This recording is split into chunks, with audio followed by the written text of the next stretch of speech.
E hoje nós vamos trabalhar com a história da vida. Não sei se vocês sabem, mas o casal primordial da linguagem é o substantivo e é o verbo. O que nomeia e o que põe os nomes para agir. Então, vou contar essa historinha porque, entendendo as bases de como funciona a sintaxe, a morfologia, a gente consegue expandir uma regra básica para situações mais complexas. Vamos para a viagem. Então, era uma vez um Deus chamado substantivo, ou como a gente costuma denominar modernamente, o nome. Você aprendeu que substantivo é todo aquele que dá nome às coisas, fenômenos da natureza. Lembra daquela descrição? Então, olha só, a gente tem casa, paz, saudade, porque substantivo não é uma coisa que você pode desenhar, ele também pode ser um conceito. Alma, tá vendo a ideia? Pedra, chifre, irmão, menina, árvore, computador, consciência. Ele nomeia, ele dá uma identidade para a palavra. Casa não é o mesmo que pedra. Essa identidade de significado também é muito importante, como a gente já viu na outra aula sobre pronomes. Quer dizer, ele tem a função de dar sentidos. E aí esse substantivo não conseguia estabelecer relações mais profundas com ninguém. Ele apareceu, mundo estático, tudo estava sendo, mas não estava agindo. Ele estava acostumado a mandar. Tinha funcionários com nomes lindos, mas tendência que Enzo e Valentina. O que acontece? Como ele é um dos grandes comandantes da linguagem, ele vai ter orbitando ali ao redor dele classes gramaticais que são de apoio. Elas ajudam a oferecer alguma informação para ele, mas elas não são o centro. Então, o núcleo do sujeito é o substantivo sempre, núcleo do objeto direto, substantivo. O substantivo ele tem essa capacidade de existir em várias posições diferentes. A classe gramatical é a mesma, mas dependendo de onde ele fica na frase, ele pode assumir funções diferentes. Ele pode ser sujeito, pode ser objeto direto, objeto indireto, complemento nominal. Tudo depende de onde ele vai aparecer na frase. Então, quem são esses servos, esses funcionários do substantivo? A gente pode começar com um adjetivo, que é aquele comentário que você escreve centenas de vezes nas fotos das amigas e amigos. Inclusive no Instagram os adjetivos andam faltando, né? Porque é tanto belíssima, tanta deusa, tanta maravilhosa, que agora a gente está exagerando, né? Maravilhosa! Aí põe uns 10 as, porque gastou tanta palavra que já não anda significando muita coisa. A gente está tendo que inventar outros adjetivos. Adjetivo, então, ele dá uma característica ou ele pode ajudar a tornar um conceito mais específico. Então, por exemplo, eu selecionei alguns que a gente vê muito na internet, né? A tal da fada sensata, maravilhosa, aí a gente acrescenta uns lindas, ou muito, muito, muito, mulherão da porra, né? Quer dizer, uma mulher poderosa, esse da porra aqui, a linguagem ela aproveita tudo, então a mesma palavra pode funcionar em muitos significados diferentes. Então, não tem nada literal aqui, deusa, aquele grupo que eu gosto, né? Aí o que eu gosto aqui aparecendo assim, nossa, essa aqui é a galera que eu gosto, essa aqui é a amiga que eu gosto. Eu não sou muito boa em gíria, tá, gente? Lacradora, não sei se ainda existe. Aquela menina é o ó, também não sei se vocês utilizam ainda, quer dizer que é chata pra cacete, esse ó funcionando como adjetivo. E foda. Foda é uma das palavras mais polivalentes da língua portuguesa, porque ela pode significar várias coisas e não só dependendo da posição da frase, mas ela é ligada à entonação. Por exemplo, eu amo a cantora Pink. Pink é foda, quer dizer, é uma cantora maravilhosa, talentosíssima. Aí eu vou falar, a Rocha é foda, viu? Quer dizer, é ruim, né? Desculpa, gente, mas né, a gente tem que falar a verdade. Ou então o difícil, foda pode ser difícil também. O foda é que precisa acordar cedo, o difícil é que precisa acordar cedo. Essa palavra pode ser desde o substantivo a um adjetivo, depende de onde vai ficar na frase. A gente vai ver que tem esse carinha aqui, ó, dissimulado, mas é um grande comandante também, é tipo o dono do jogo do bicho que nunca aparece. Os adjetivos, eles ajudam a complementar a informação, mas eles não constituem argumento. Já viram aquelas entrevistas de rua que, como é que você acha aí a situação dos buracos nas ruas? Ele, é difícil, viu? Muito difícil, difícil demais. Não disse nada, né? Pegou ali que era uma coisa complicada, era um problema e ficou nos adjetivos. Então, olha só, se eu digo essa proposta é excelente, as perguntas que o argumento precisa que sejam respondidas são: por que é excelente? Que proposta é essa? Ele sozinho não dá muita carga de significado, ele não consegue preencher a ideia. E isso é muito importante porque numa dissertação, por exemplo, o uso de adjetivos é muito restrito. Você privilegia muito mais trazer causas, consequências, circunstâncias do que só jogar. É claro que ele faz um juízo. Se eu falo que é excelente, já está óbvio que eu gostei da proposta. Ou se eu posso colocar de uma forma mais dissimulada, né? Uma proposta que precisa ser repensada. Claro que ele vai dando ali o posicionamento do autor em relação ao assunto que ele está discutindo. Então, ao invés de essa proposta é excelente, informe o seu leitor. Aí pega esse adjetivo e transforma dentro de um ambiente argumentativo. A frase, por exemplo, né, um exemplo de como ela ficaria construída em argumentação mesmo. A proposta de retomada das aulas de forma escalonada e com controle correto de acesso a espaços fechados é excelente porque traz de volta o contato humano tão necessário à construção dos afetos. O excelente apareceu, mas ele não é o protagonista. Se o protagonista da sua frase vai ser um adjetivo, não tem poder argumentativo suficiente aí. Por isso que, se eu falo propostas, se eu falo regras, se eu falo machismo, eu preciso dizer em que ambiente acontece, delimitar que proposta é essa, que comportamento é esse, que ideia é essa, não deixar para o universo resolver, que como a gente já viu, o universo não anda resolvendo muita coisa. Outro elemento que eu quero destacar e que eu já disse nas aulas anteriores é que a construção da frase não é bagunça. Eu jogo qualquer coisa em qualquer lugar que vai funcionar. Não é assim. No latim, a gente tinha as terminações, que aí você poderia colocar o objeto indireto no começo, no final da frase, que a terminação da palavra estava dizendo, olha, isso aqui é um objeto indireto. Na evolução da língua, isso ficou muito voltado à posição que a palavra fica na frase e a relação que ela estabelece ali com as outras palavras. Mas o que eu ensinei foi, se você pode colocar uma palavra naquela posição, ela vai assumir a mesma função. Então, eu tenho um sujeito. Se eu posso colocar uma palavra ali naquela posição do sujeito, ela vai atuar como sujeito. Se eu tenho uma palavra que pode ficar na posição ali de um advérbio, por exemplo, falando de morfologia, aquela palavra é um advérbio. As funções não são aleatórias. Se a frase foi preenchida, ali estão as posições, o que couber em cada posição, sujeito, núcleo do predicado, objeto, adjunto adverbial, vai pegar a mesma função. Sentou na cadeira, a função é a mesma. Olha só que interessante. Tudo isso aqui de azul vai ser o sujeito, porque olha só, a proposta de retomada das aulas de forma escalonada e com controle correto de acesso. Você viu o verbo aqui? Até agora não apareceu. Não foi que a gente aprendeu na estrutura básica da frase sujeito?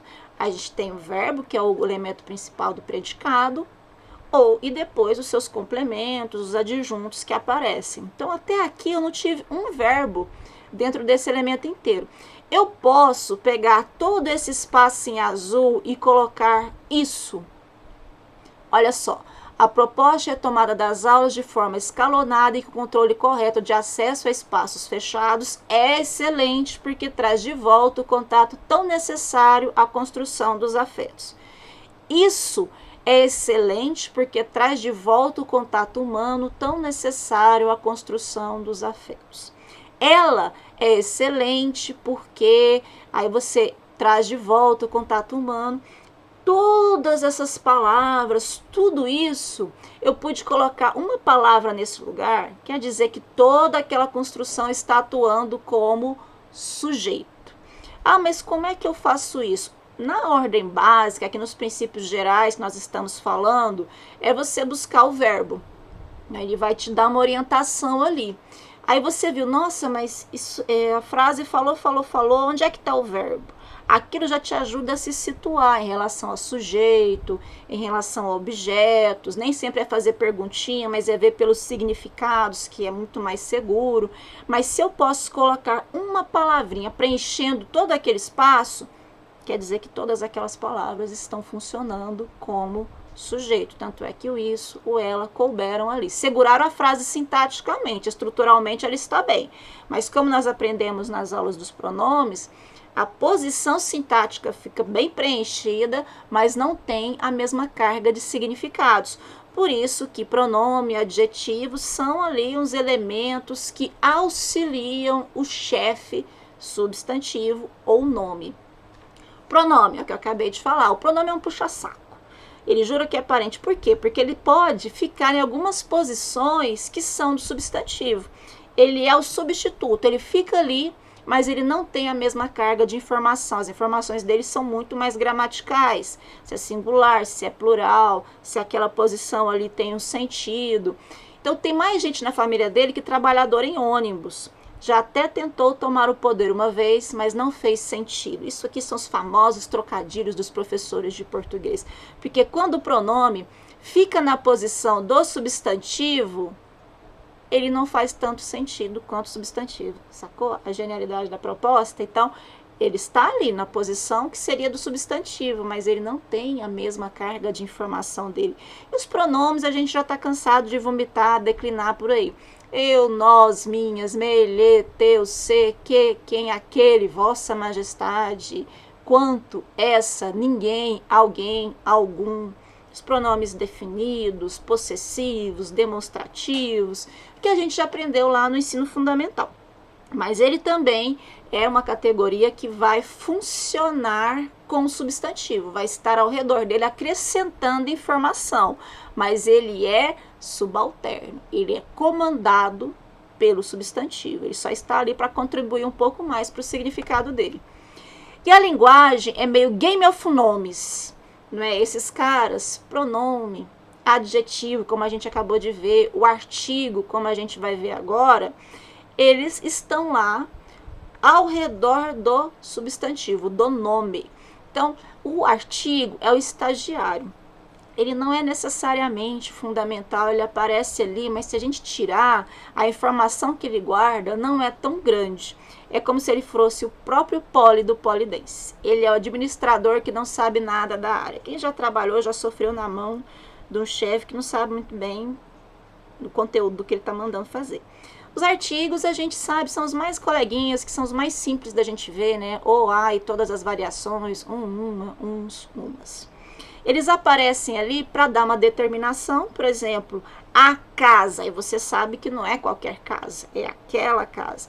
É uma determinação, ou uns e outros, aí você faz aquela fofoquinha, mas eles estão ali numa posição gramatical mesmo, eles não são tão fortes em relação à construção de significado como o adjetivo, por exemplo. Mas, apesar de não ter controle algum, não ter conteúdo nenhum, ele manda na bagaça. Por quê? Observe, o artigo, ele não vem depois de nenhum dos coleguinhas de trabalho dele, nem de pronome, nem de adjetivo, ele não vem, olha só, ele não vem depois do substantivo. Na verdade, ele é a última moeda da passagem, não vem depois de nenhum dos colegas de trabalho. Observe, o artigo, certo? O livro, o, mas você nunca vai ver livro, o livro, né? Mas você nunca vai ver livro, o. Os meus dois filhos, não está na ordem certinha? Artigo, pronome, numeral. Mas você já viu essa expressão, meus, os dois filhos? Você não vê. Ou meus dois, os artigos sempre vêm na frente dos seus coleguinhas. É primeiro o artigo, depois pronome, depois adjetivo, depois numeral, depois outros substantivos. Por isso que eles já marcam uma posição ali na nossa língua portuguesa. Não existe exceção. O artigo tem que vir antes dos coleguinhas, senão a gente nem reconhece isso aqui como uma fala, uma frase da língua portuguesa. Nenhum falante vai reconhecer isso aqui, porque não existe. E aí, o artigo foi no OLX e comprou o raio substantivador. Ou seja, quem vier depois dele vira substantivo. Aí é tipo broderagem com o local, que vocês sabem do que eu tô falando. Entrou ali, acabou, já é. O que significa isso? Se eu tenho um artigo, não importa. Antes de você ver a palavra, você sabe que depois desse artigo, o que vier depois é substantivo. Não interessa se é não, que é um advérbio, não interessa se é ideia de tempo, não interessa se é um adjetivo, se é uma conjunção. Veio depois de um artigo, ele virou substantivo. Então, a bonita tá se achando, né? Bonita é um adjetivo, mas a gente reduziu a expressão aqui e ficou uma coisa só. Não sei o porquê dessa discussão. Olha só, artigo, isso aqui seria uma conjunção, por exemplo, né? Mas veio o antes, não sei o motivo dessa discussão. O nada, aquelas filosofias, aquelas poesias péssimas que a gente faz de madrugada. O nada ocupa minha mente toda noite. Aqui a gente tem um advérbio, mas olha só, o artigo está antes, ele vira substantivo. Ô, meu filho.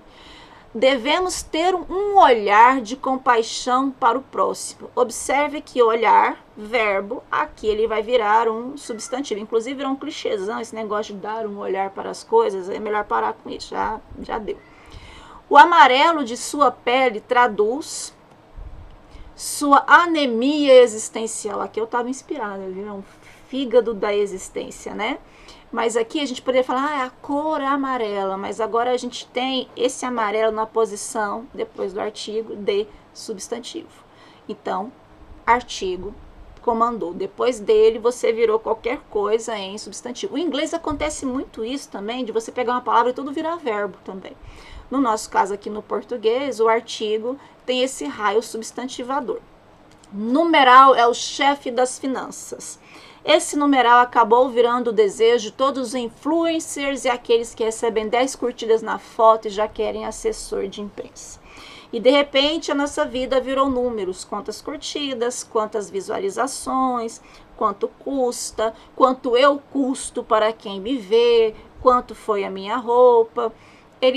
Na verdade, a nossa vida, olha só a filosofia, nossa vida deixou de ser substantiva, de ter essência, para a gente virar números. A gente saiu da função central e fomos para a posição secundária, que é a relação do substantivo com as suas outras categorias. E aí você já conhece milhares, um terço, primeiro, dobro, metade, septuagésimo, uma dúzia, 6. São aqueles elementos que estão colocando ou sequência ou quantidade. Então, olha só, aqui verdades da minha vida. Um terço do meu salário fica na farmácia, numeral. Serei uma 70ª linda de costas, porque a gente vai ficando velha, a gente malha muito, fica linda de costas, mas na hora que vira é um susto. Metade da minha vida é reclamar da outra metade. Essa aqui é minha, se quem for copiar no Instagram para conseguir numerais aí de curtidas, dá referência, tá? Milhares de seguidores transformaram-se em haters, que é tipo tomar café de manhã, né? Quem te adora aqui um minuto depois ele te odeia, quer que você morra. Aí o substantivo, lembra que eu falei que ele é polivalente? Ele funciona em vários lugares. Mudou a posição, o substantivo assume uma outra função. Então, claro, nós vamos falar do alimento dos deuses, pamonha. Não existe um alimento mais gostoso, melhor que esse. Quem não acreditar e quem quiser desmentir não é bom da cabeça e nem do estômago.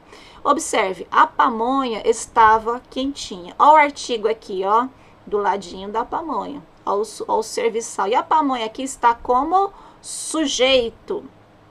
O carro da pamonha passou. Não tem nada mais goiano que o carro da pamonha. Aqui pamonha, ela ficou depois de preposição aqui, tá vendo? O carro da pamonha. Eu especifiquei quem é esse carro, que tipo de carro que ele faz. Então aqui ela não é mais sujeito, agora ela vai ser aqui complemento nominal. Fernanda comeu a pamonha. Eu poderia ter colocado, ao invés de um artigo, uma pamonha só, eu deveria ter colocado o número, né? Porque Fernanda comeu 4 pamonhas, né? Numeral, acompanhando o substantivo. Então, agora, esse pamonha é objeto direto. Encontrei o queijo na pamonha. Se alguém tira o queijo da pamonha de Goiânia, ele pode correr, porque ele não se esconde nem no inferno. Mas aqui agora é o lugar, né? Onde estava o meu queijo? Na pamonha. Ou Você é muito pamonha, criatura. Virou até um adjetivo aqui agora, tá vendo? Porque transformou-se na ideia de que a pessoa é muito mole, todo mundo manda nela, não tem reação. É o caso da foda, que você pode variar a palavra mediante ao cotidiano, a mudança das situações. Aí a gente vai acrescentando, acumulando significados à mesma palavra, e dependendo do significado que você jogar, a palavra muda até de classe gramatical, que pamonha, por exemplo, é substantivo, mas depois aqui ela se transforma em quê? Em adjetivo, por causa do uso, por causa das gírias, das mudanças que a gente vai fazendo no cotidiano, se apropriando das palavras e dando significados novos, perdendo os originais. Mas o relevante aqui para ver que é a mesma palavra. Mudei de posição, ela pode assumir funções diferentes. Mas observe, ela está acompanhada de um advérbio, ela está acompanhada aqui do artigo, a preposição mais a. Eu poderia ter colocado aqui a quantidade de pamonhas. Você vê que o centro das atenções é a pamonha. Eu vou falar pamonha, pamonha, pamonha. É o centro é a pamonha, mas os outros estão ali ao redor acrescentando alguma informação, seja gramatical, seja alguma coisa em relação a sentido.